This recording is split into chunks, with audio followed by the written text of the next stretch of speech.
Je m'appelle Lamine Niang, je suis responsable de la communication de PASTEF Canada. Je suis également un des gestionnaires de Jotna Media Group. Alors Jotna Media Group, c'est un média qui est né à la suite de l'élection présidentielle de 2019. Vous vous rappelez, à l'époque, Jotna, c'était le slogan du parti, la grande coalition autour du président Ousmane Sonko. C'était à l'époque Jotna li ñëpp bokk, ñëpp jot si. Donc on est parti de ce nom-là, c'était le nom donc aussi du programme que le président Ousmane Sonko proposait aux Sénégalais. Alors ce malaise est né de frustrations multiples, d'abord liées à la gestion du pays parce qu'on a un président de la République qui aujourd'hui, à travers son gouvernement et les personnes qui sont autour de lui, c'est-à-dire son entourage, s'accapare toutes les richesses du pays. Donc le Sénégal aujourd'hui, malgré la découverte des richesses, que ce soit pétrolières, que ce soit gazières, mais également un pays où il y a énormément de ressources naturelles, continue aujourd'hui d'émerger parmi les 25 pays les plus pauvres au monde.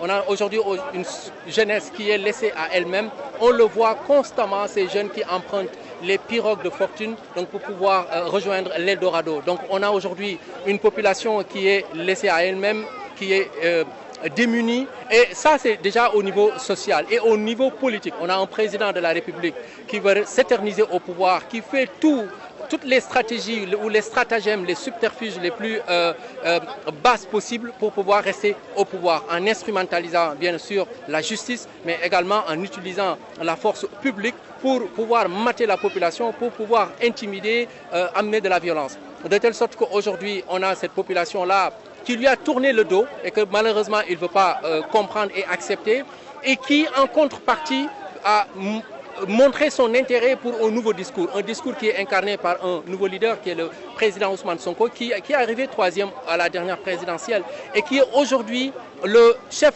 de l'opposition de façon incontestable. C'est un homme qui est mondialement connu, qui draine les foules, qui est aimé par le peuple parce que simplement il a un nouveau discours, un discours d'espoir, un discours de renouveau, mais surtout un discours orienté vers l'avenir, de possibilités, d'énormément d'opportunités, qui montre aujourd'hui à cette jeunesse dont je parlais tout à l'heure, qui emprunte l'Atlantique pour leur dire que ça doit se passer ici au Sénégal. On est capable, nous, de nous en sortir.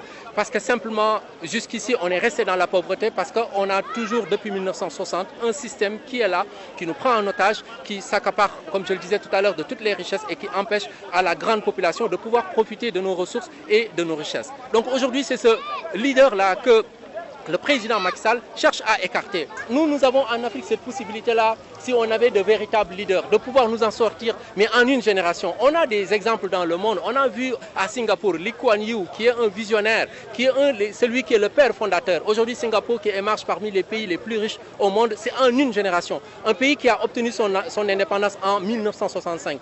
Kagame, il est en train de montrer l'exemple. Donc au Sénégal, c'est possible, malgré tout ce qui est en train de se passer avec un leader comme Ousmane Sonko. Moi, je vous le dis, je vous le garantis, en une année, on est capable de redresser le pays. Parce que cette jeunesse-là veut du bien, cette jeunesse-là est prête au changement. Mais il faut lui mettre dans les conditions de changement pour que ça change.